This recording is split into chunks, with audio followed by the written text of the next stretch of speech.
കൂട്ടുകാർക്കും കർത്താവ് യേശുക്രിസ്തുവിൻ നാമത്തിൽ എൻ്റെ സ്നേഹവന്ദനം. ഇന്നത്തെ വീഡിയോയിൽ നമുക്ക് ബൈബിളിലെ ചില പഴഞ്ചൊല്ലുകളും അവയുടെ വേദഭാഗങ്ങളും നോക്കാം. 1. യഥാ മാതാ തഥാ പുത്രി. യെഹെസ്കേൽ 16-ാം അധ്യായം 44-ാം വചനം. 2. വൈദ്യ നിന്നെ തന്നെ സൗഖ്യമാക്കുക. ലൂക്കോസ് 4-ാം അധ്യായം 23-ാം വചനം.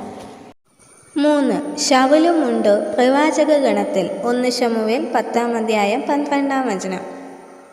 4. വിതയ്ക്കുന്നത് ഒരുത്തൻ, കൊയ്യുന്നത് മറ്റൊരുത്തൻ. യോഹന്നാൻ 4-ാം അധ്യായം 37-ാം വചനം. 5. അപ്പന്മാർ പച്ചമുന്തിരിങ്ങ തിന്നു, മക്കളുടെ പല്ല് പുളിച്ചു. യെഹെസ്കേൽ 18-ാം അധ്യായം 2-ാം വചനം. 6. സ്വന്തം ഛർദിക്ക് തിരിയുന്ന നായ്. 2 പത്രോസ് 2-ാം അധ്യായം 22-ാം വചനം. 7. കുളിച്ചിട്ട് ചെളിയിൽ ഉരുളുന്ന പന്നി. 2 പത്രോസ് 2-ാം അധ്യായം 22-ാം വചനം. 8. ദുഷ്ടത ദുഷ്ടനിൽ നിന്നും പുറപ്പെടുന്നു. 1 ശമൂവേൽ 24-ാം അധ്യായം 13-ാം വചനം. ഈ ഒരു വീഡിയോ എല്ലാ കൂട്ടുകാർക്കും ഇഷ്ടമായെന്ന് വിശ്വസിക്കുന്നു. ദൈവം നിങ്ങളെ എല്ലാവരെയും ധാരാളമായി അനുഗ്രഹിക്കട്ടെ. ആമേൻ.